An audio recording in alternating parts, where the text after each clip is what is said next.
Kamala Harris is the nominee now, or the presumptive nominee, but she's going to face attacks on her record, on her person. The Trump campaign is already previewing that. So she's in for a fight. It's all feeling a little bit real now, isn't it, for Kamala Harris, who in the last few hours has staged her first campaign rally as, in all but name, the Democrat candidate for president. She told a crowd in Milwaukee about the values that she believes will define the election. And Wisconsin, this campaign is also about two different visions for our nation. One, where we are focused on the future. The other, focused on the past. We believe in a future where every person has the opportunity not just to get by, but to get ahead.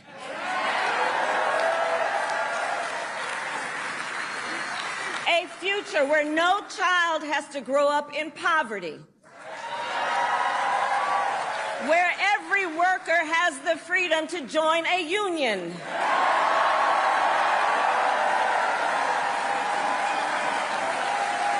Where every person has affordable health care, affordable child care, and paid family leave. Well, let's speak to Jessica Piper, who is a reporter for Politico in the US. Jessica, evening. Listen, I said earlier, it's obvious. It's obvious, isn't it? The contrast between her and Joe Biden. But what a difference it feels. Yeah, absolutely. Several of my colleagues were on the ground at her Milwaukee rally today. And for one thing, she's drawing bigger crowds than Joe Biden ever drew. The campaign said it was their biggest event of this entire cycle, right? And that's a subtle dig at the fact that Biden, he drew crowds, but the excitement for Harris among the base of Democratic Party voters, at least, is just so much greater. And she's has the ability to do more events than what President Biden was doing. He was doing campaign events relatively rarely. She was in Milwaukee today. She's going to be in Texas later this week. So it's a completely new campaign now. Yeah. Okay. They say that change is as good as arrest, don't they? And you can imagine that this new sort of enthusiasm and energy has come from the fact that something has changed here. Is it the sort of thing that wears off this eventually? Well, I think that there's certainly, a honeymoon period for Kamala Harris, and that is some of what we're seeing right now. I do think, this wasn't just change. This was change that followed more than 3 weeks of absolute desperation from the Democratic Party. There was a lot of disagreement among the party, but everyone spent weeks being very unhappy about the fact that President Joe Biden was running for re-election. So I think, the first reaction and what we've seen just in the past few days is a vast sense of relief and a belief that, at the very least, the party is in a better position to campaign now. Sure. Okay. But of course... Yeah. Sorry, go on, carry on. Well, we're going to see, right? It gets harder from here, right? Like, Kamala Harris is the nominee now, or the presumptive nominee, but she's going to face attacks on her record, on her person. The Trump campaign is already previewing that. So she's in for a fight. Okay. Joe Biden, not the nominee, Jessica, but he's still the president, of course, on his way back to the White House tonight, having been isolating with COVID. He's got a very potentially frosty meeting with Benjamin Netanyahu ahead. Right. And Netanyahu and Biden have had a complicated relationship, especially over the past year. Biden has been a fairly steadfast supporter of Israel, and, the United States has maintained all of its weapons agreements. But publicly and certainly privately, the tone has certainly shifted. Biden would like to see the conflict, and he has expressed that he does not believe that Netanyahu is necessarily committed to that. So that is the backdrop for Netanyahu coming and addressing the Congress this week. Okay. Jessica, lovely to talk to you tonight. Thank you for your insight. Jessica Piper, who is reporter for Politico in the US. We're going to hear from Yotam Confino shortly, Middle East correspondent. He is in Israel at the moment, where actually, interestingly, there's been kind of protests and a bit of disquiet about Benjamin Netanyahu making this trip at all to America to speak in Congress. We'll get a sense of that and a sense of what Netanyahu may say to Congress when he speaks tomorrow. Firstly, you know what they say.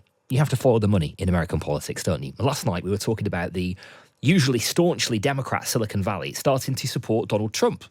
Huge donations and endorsements from people like Elon Musk and the PayPal founder Peter Thiel.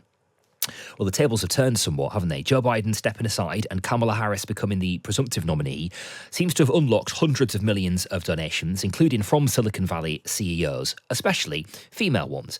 Let's speak to Jeff Hauser, who is an executive director of the Revolving Door Project, a US organisation which scrutinises political appointees to ensure that they serve the public interest. He's taken a close interest himself in how much and why tech firms donate to candidates. Jeff, good evening. Great to be here. Thanks for having me. Thank you so much for being here. And Danny Forston is, of course, US West Coast correspondent for the Sunday Times and host of the Danny in the Valley podcast. Danny, good evening. Very good evening.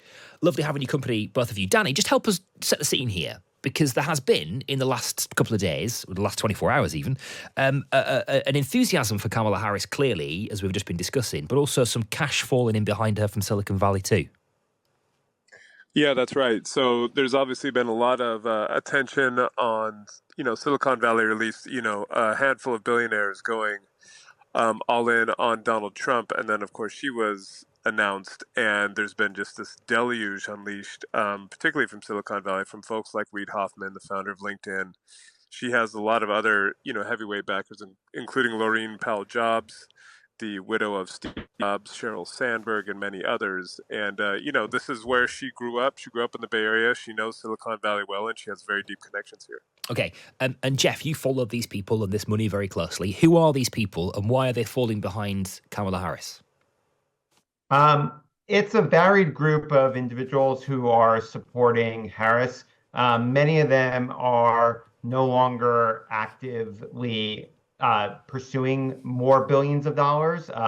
In the case of Laurene Powell Jobs, obviously, she is essentially a philanthropic figure at this point, whose the wealth that she is giving away was earned primarily by Steve Jobs.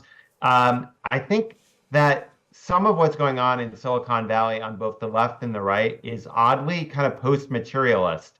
I think some of the right-wing money, the Elon Musk money, that David Sachs, is driven by right-wing views on cultural issues. Elon Musk's anti-trans views and discontent at his daughter driving some of it. And on the left, it's, some of the Democratic money is due to concerns that Trump is an authoritarian who would undermine the fabric of American culture. So I think some of this is post-materialist, which is a little different than the traditional work that we do, where corporations are spending money in American politics with very clear goals on how to change policy in order to buttress their bottom line. Right. Okay. And just to be clear, Elon Musk's daughter there you mentioned is trans, and Elon Musk has talked about his opposition to that, frankly, and how that's influenced his politics of late. Danny, really interesting point that Jeff makes there. What's your hunch now as to what Silicon Valley believes? Well, it's not a monolith, but I would say that it is. It isn't. But Danny, am I right in thinking that it sort of has been though for a while? Yes, I would say that there's been more of a splintering, and people are more willing to kind of, if you go back to 2016. If you came out in favor of Trump like somebody like Peter Thiel did, you were ostracized. That is not the case anymore, at least for a larger group of people. But she made Kamala Harris made very clear to donors, to people inside the Democratic Party, I'm a capitalist. So I don't think they see her as this radical who's going to come in and smash big tech or do all of these things. I think they see her as a pragmatist. And so I do, and to your point, I think in Donald Trump, they see an actual danger to democracy, to the rule of law, to all of these things that, at the end of the day, are what make business, what make these, billion-dollar fortunes possible. Jeff, what do Silicon Valley bosses get for their cash? It varies. Some of them get to feel good about themselves, especially the ones who are giving, they say that I made all this money and now I'm going to be an effective altruist, either within the movement that calls itself effective altruism, or they just say that I'm going to be effective in making change, and so I'm going to support democracy.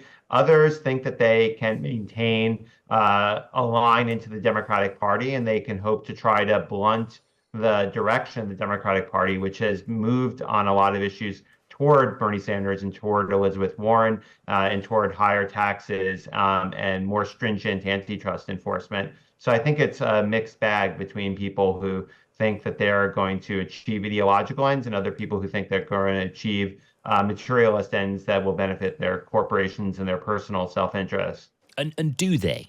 Does that tend to materialize? I think they definitely get more access. I think that when rich people don't get meetings, they get upset. I mean, Andreessen and Horowitz have complained that they could not get the highest level meetings with Joe Biden and members of his administration. And they sound like so stunned and upset that they can't get meetings, as if it's the right of all people to get a meeting with the president, which doesn't really work in a country of 330 million people. I think it helps somewhat, but I think that Joe Biden took a lot of tech money in 2020, and he has appointed people like Lena Khan and Jonathan Cantor to key regulatory positions, and they have initiated a lot of legal scrutiny of companies like Facebook and Google. A large trial, a massively consequential trial, is set to start in the next couple of weeks in the United States, with the U.S. government suing Google, and that's despite Eric Schmidt putting an enormous amount of money into the Democratic Party. Eric Schmidt, a key former Google executive. So I think they get some access and they might influence policy some, but it kind of varies and it depends on who's in office and how they see their political self-interest. Right. Okay, that's interesting. And so, Danny, just on that point, as Jeff says, there has been. I mean, the Biden administration has literally applied more scrutiny to some of these big tech companies. Donald Trump equally has kind of gone to war with big tech in his own sort of way. It feels like, Danny, like one of those issues that has united left and right. More scrutiny, potentially more regulation, distrust of big tech and those in Silicon Valley. How does that play into Silicon Valley's relationship with politics? Yeah, I mean, I think, if you look at lobbying, the sheer lobbying dollars, the big five tech companies are amongst the biggest in Washington, D.C. And we've been talking about regulating social media for, a decade now, and it hasn't happened yet. There's been no meaningful regulation of big tech, and I think there's a reason for that. There have been starting to be those moves, as mentioned, around kind of suing, through the FTC. But I think big tech is a little bit like, big oil 50 years ago. They are the big, most powerful industry, or certainly most profitable industry in the nation, and they're throwing their weight around like they never have before, which is why this moment is so interesting, as the big players come out on one side or the other of this presidential election. Yeah. Okay, Jeff, briefly, does it make a difference? It makes a difference. The Congress can totally be bought off, especially in an era where the margins are so slim and inertia is so powerful. Congress has been utterly unable to respond to changes that would, in social media, they have been unable to address artificial intelligence. Congress is completely inactive. That is benefiting the large big tech companies. And as Danny has said, money is very effective in lobbying. It's been less effective in influencing Joe Biden and his appointees.